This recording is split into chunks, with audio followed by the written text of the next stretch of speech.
yang menuduh itu yang membuktikan, bukan saya disuruh menunjukkan. Nanti semua orang bisa menuduh dan suruh menunjukkan buktinya yang dituduh, balik-balik. Meminta Pak Jokowi untuk menunjukkan ijazah aslinya seperti apa? Itu juga serahkan pada proses hukum yang ada. Dan memang mestinya yang menuduh itu yang membuktikan, bukan saya disuruh menunjukkan. Nanti semua orang bisa menuduh dan suruh menunjukkan buktinya yang dituduh, balik-balik.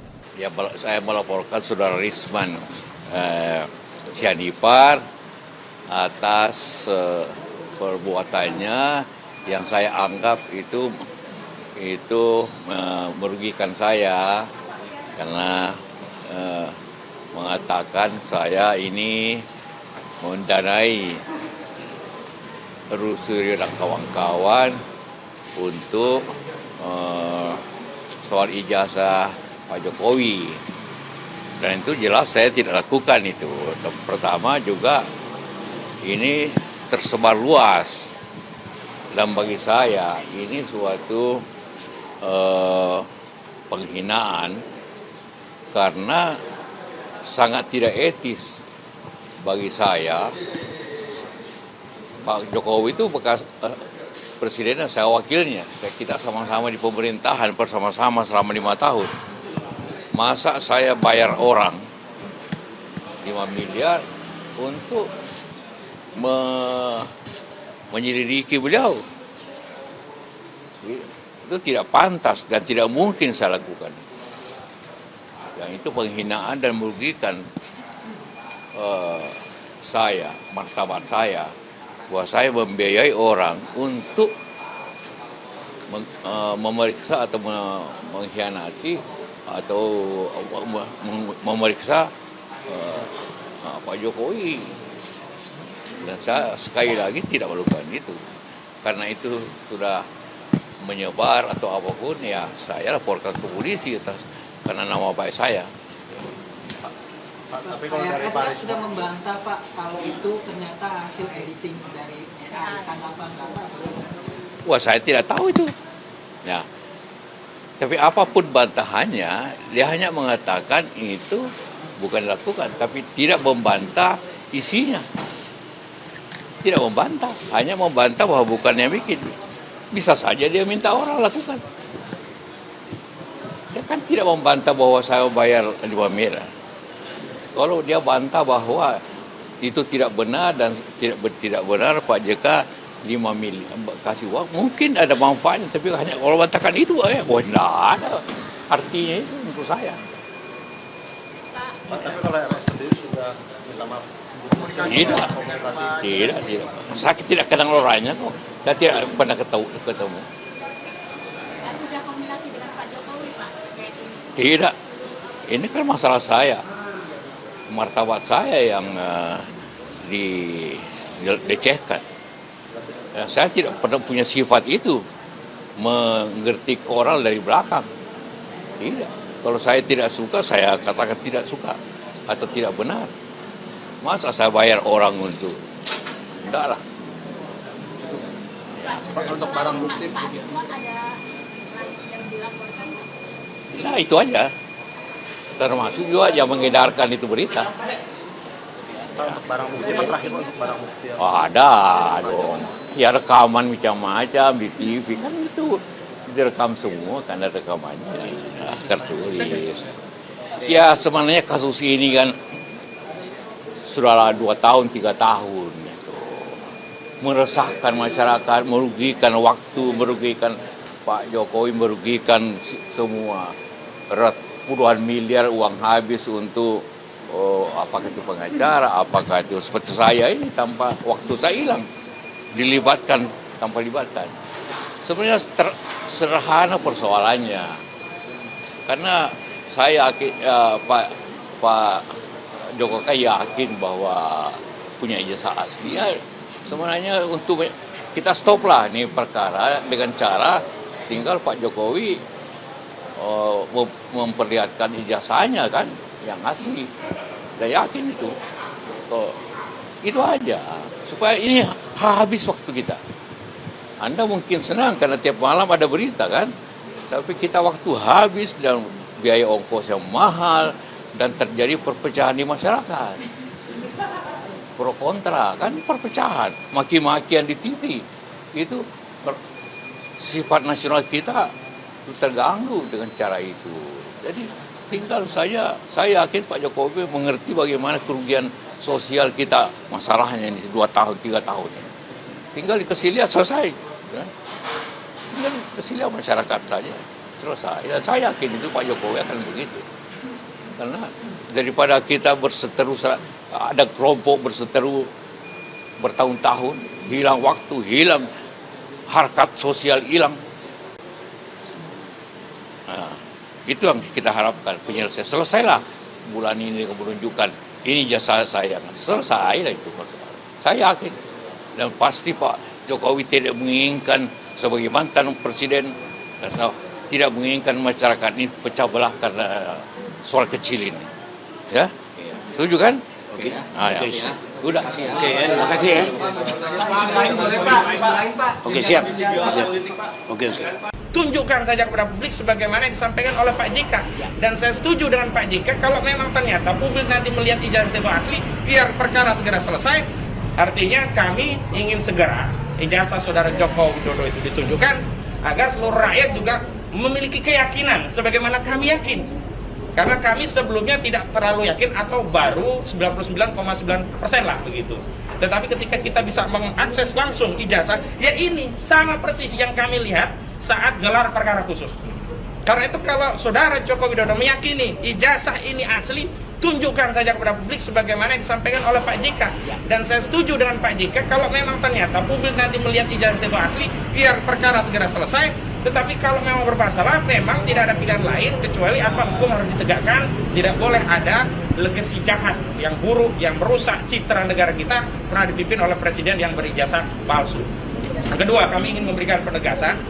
Dukungan itu meliputi bahwa selain mendukung Pak JK, kami semua, baik sebagai tim penasihat hukum maupun secara prinsipal, baik secara sendiri-sendiri maupun bersama-sama, siap untuk dijadikan saksi dan memberikan keterangan tentang tidak adanya hubungan kami dengan Pak JK, baik langsung maupun secara tidak langsung, baik hubungan yang bersifat supervisi atau apalagi dalam bentuk pemberian dana, baik dengan nominal 5 miliar rupiah atau nominal yang lain. Atau kasarnya saya ingin tegaskan bahwa kami tidak menerima sepeser pun, 1 rupiah pun dana untuk perjuangan ini, baik dari Pak JK atau pihak lainnya, baik untuk kepentingan perjuangan atau kepentingan keluarga kami. Tidak. Kenapa? Karena kami datang memang bersama Pak Roy, mendampingi Pak Roy, dan dulu pernah mendampingi saudara Rismon Syandi Partai Solan yang kini sudah menjadi pengkhianat. Itu karena dorongan panggilan hati untuk menyelamatkan negara kita. Dan kita semua justru mendukung agar apa? Agar dugaan tindak pidana fitnah dan pencemaran ini segera diproses. Kenapa? Karena apa yang diklaim oleh saudara Rismon Syandipar dan juga kuasa hukumnya yang menyatakan Jahmada Girsang yang itu katanya AI, itu menurut kami tidak bernilai. Kenapa? Bantahan itu baru disampaikan setelah ada laporan. Sebelumnya tidak pernah ada bantahan. Karena itu saya sarankan kepada saudara Jahmada Girsang, jika saudara menyatakan itu bukan suara saudara, bukan video klien saudara, maka sampaikan itu di pengadilan, bukan melalui media. Karena laporan pro justisia harus dikonter secara pro justia, tidak cukup dengan omon-omon ya. Dan berikutnya, kami hari ini juga ingin menegaskan bahwa apa yang terjadi hari ini semakin mengokohkan, meneguhkan, meyakinkan bahwa ijazah ini bermasalah. Sebab kenapa? Saudara Joko Widodo 30 April 2025 yang lalu yang memulai perkara ini, yang memulai perang ini, sebagaimana Amerika yang memulai perang terhadap Irak.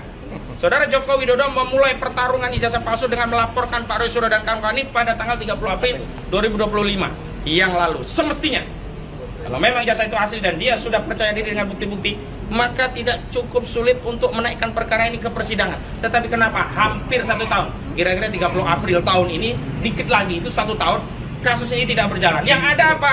Justru saudara Joko Widodo mengirim sejumlah buzzer-buzzernya, entah YouTuber, entah orang dengan status terpidana, mendatangi klien kami, merayu-rayu agar bisa datang ke Solo untuk memproses apa yang disebut dengan restoratif justice. Dan kami menduga motifnya adalah agar Jokowi cari aman.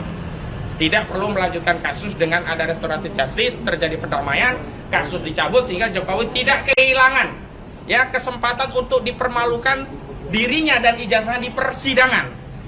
Nah, ini cara-cara menghindari, ini cara-cara tengik licik ya, saya tegaskan begitu. Kenapa?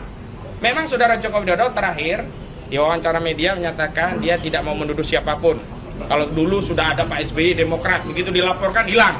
Nah, sekarang disuruh lagi, ada Habib Rizik disebutkan, termasuk ada Pak JK. Begitu Pak JK ini lapor, nggak tahu akan hilang atau tidak. Tapi yang menarik, Habib Rizik Syihab sendiri juga mengakui dihubungi banyak orang untuk bisa ketemu dengan Saudara Joko Widodo, dan Habib menyampaikan tidak akan ketemu sebelum ada proses hukum terhadap kasus KM 50. Itu artinya apa? Memang Saudara Joko Widodo ini tidak berani alias pengecut. Saya tegaskan, Saudara Joko Widodo pengecut. Dia hanya berusaha menjatuhkan mental Pak Roy Suryo dan kawan-kawan dengan membuat laporan polisi. Dikira setelah membuat laporan polisi, Pak Roy Suryo takut, langsung datang sowan ke Solo, nyembah, berlutut, mencium kaki Jokowi dan minta maaf, damai, dan kasusnya berhenti. Dan dengan perdamaian itu seolah oh ini sudah selesai, damai, ijazahnya asli ya, Pak Roy Suryo sudah ngakui. Tapi ternyata tidak. Walaupun sudah ada 3 orang yang gugur, bukan karena kalah dalam perjuangan, bukan karena kalah dalam pertarungan, tetapi karena pengkhianatan. Tapi yang lain tetap melanjutkan perjuangan, dan ini membuat kubu Jokowi pusing. Dan saya ingin tegaskan bahwa yang mengemis perdamaian restoratif justice itu pada pokoknya adalah kubu Jokowi, dan dengan motif agar kasus ini bisa dihentikan dengan beberapa indikator. Pertama, memang benar Saudara Egy Sujana dan Damai Hari Lubis yang datang ke Solo, termasuk Rizmon Sianipar yang datang ke Solo. Tetapi kedatangan itu tidak terjadi tanpa sebab. Egy Sujana sebelumnya dinego oleh orang-orang kubu Jokowi, Darmizal dan juga Rahmat dari Reco, relawan Jokowi, yang itu kemudian ditindaklanjuti dengan pertemuan di Solo di tanggal 8 Januari 2025 yang lalu, kemudian ditindak Januari 2006 yang lalu, kemudian ditindaklanjuti dengan pengajuan permohonan restoratif justice tanggal 13 Januari dan keluar SP3 tanggal 15 Januari 2026 yang lalu. Yang kedua, Saudara Rizmon Sianipar itu tidak akan pernah mengajukan permohonan restoratif justice dan mengemis damai kepada Joko Widodo sebelum ada gerakan dari kubu Jokowi yang melaporkan Saudara Rizmon Sianipar dengan dugaan pemalsuan dokumen ijazah S2, S3 Yamaguchi di Jepangnya, termasuk dugaan pemalsuan surat keterangan kematian dirinya di universitas tersebut, yang kemudian itu ditindaklanjuti dengan apa? Deklarasi kekalahan telak dari Rizmon. Dan sayangnya Saudara Rizmon Sianipar selain mengaku kalah pada Jokowi juga menjadi pengkhianat. Dia tidak saja damai demi fokus untuk tujuan SP3, dia juga menyerang perjuangan dari kawan-kawan yang dulu mendukung dia. Dulu kita berjuang juga untuk dia. Nah, karena itu kami simpulkan bahwa hari ini kepada seluruh rakyat Indonesia, kasus ini berbelit-belit, yang keroknya Jokowi, bukan kami. Kami sudah siap untuk menghadirkan bukti, saksi, ahli, dan segala yang berkaitan dengan proses hukum ini di pengadilan yang terbuka untuk umum. Dan kenapa motifnya? Karena kami ingin juga keyakinan yang hari ini kami yakini ijazah ini bermasalah juga dapat diyakini oleh masyarakat setelah melalui proses persidangan dan melihat langsung barang yang bermasalah itu. Kami sudah melihatnya di tanggal 15 Desember 2025 yang lalu saat gelar perkara khusus. Barangnya tidak beda. Dan terakhir, kami minta kepada seluruh rakyat untuk tetap bersabar. Yuk kita dukung Pak JK. Dan apa yang diserukan oleh Pak JK agar Saudara Joko Widodo menunjukkan ijazah konon asli miliknya, agar apa? Polemik ini bisa segera selesai. Kalau dia benar, maka Roy Suryo biar menanggung konsekuensi hukum. Kalau dia salah, biar dia segera dipenjara. Kenapa? Tidak boleh seperti yang beredar di sosial media, anak-anak kecil sekarang tidak punya insentif untuk sekolah, untuk belajar. Kenapa? Ngapain capek-capek sekolah? Ngapain capek-capek belajar? Buang ijazah palsu saja bisa jadi presiden. Ngapain? Kita bisa aja beli di UGM. Nah, ini kita nggak mau yang seperti ini. Jadi jangan anggap sepele kasus ijazah palsu. Itu pengantar dari saya. Selanjutnya kepada Pak Roy Suryo yang hari ini juga wajib lapor. Silakan Pak. Langsung saya? Ya. Oke. Nanti yang lain nyusul.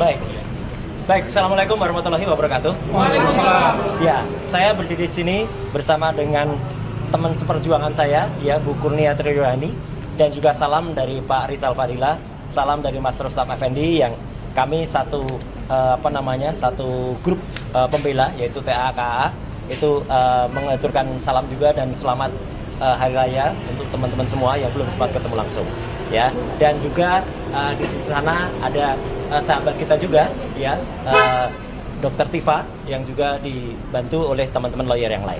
Artinya gini, tadi yang disampaikan oleh Pak Ustadz Kosinudin dan teman-teman lawyer yang luar biasa di sini adalah pernah juga dituliskan oleh Mas Lukas Luarso. Nah, kayak gini nih, ya. Kalau dulu hanya 2, kalau sekarang 3. 3 tuyul beda nasib. Ya lah. Yang 2 tuyulnya sudah riang gembira. Karena udah dapat SP3 itu ya? Yang 1 gigit jari. Oh. Ya. Lah itu karena belum sampai dengan saat press conference ini belum ada SP3. Ya. Dan itu memang sudah pantas untuk diterimanya. Karena apa? Pengkhianatan yang dilakukannya itu luar biasa menyakiti kami semuanya. Ya, luar biasa menyakiti apalagi teman-teman lawyer ini semuanya. Yang dengan segala daya, segala upaya, pro bono, bahkan mereka, ini terus terang saja, saya katakan tanpa rasa malu saya, mereka-mereka itulah yang justru mengeluarkan tidak hanya usaha, tapi juga dengan dana, untuk juga kemudian datang ke sini bersama-sama, kita makan di kantin bersama-sama, kita sholat bersama di masjid Polda, dan juga kita terus bersama tiap hari, tiap malam, dan lain sebagainya. Makanya, saya singkat saja ya. Tadi yang disampaikan oleh Mas Ustadz Kosinudin sebagai koordinator tim non litigasi kami bersama dengan Pak Petrus Celestinus koordinator litigasi adalah kami mendukung penuh ya upaya pelaporan dari Bapak Wakil Presiden kita yang ke-10 dan ke-12 yaitu Bapak Muhammad Yusuf Kalla untuk melakukan laporan, dan kemarin sudah diterima dengan di Bareskrim dengan STTL nomor 135/5/Bareskrim 2026. 135 ya STTL-nya ya LP ya sudah jadi LP ya. Bahkan memang sehari sebelumnya memang ada upaya ya untuk juga mengadukan para termul ya. Memang kemarin yang sudah tertulis dalam LP adalah nama Rismon Hasiolan Sianipar ya. Adapun tadi dikatakan, ini mohon maaf nih saya katakan sedikit ya sebagai referensi. Adapun kemudian dikatakan itu kan hanya AI ya. Yang memastikan itu artificial intelligence atau tidak, itu biar nanti penyidik. Ya, tidak boleh kita kemudian memastikan itu AI atau tidak. Karena maupun itu AI, apa yang dilakukan Pak JK itu adalah sudah benar. Dilaporkan dulu. Ya, karena Pak JK sendiri mengatakan, saya nggak tahu itu AI atau tidak. Nah, ini gambarnya.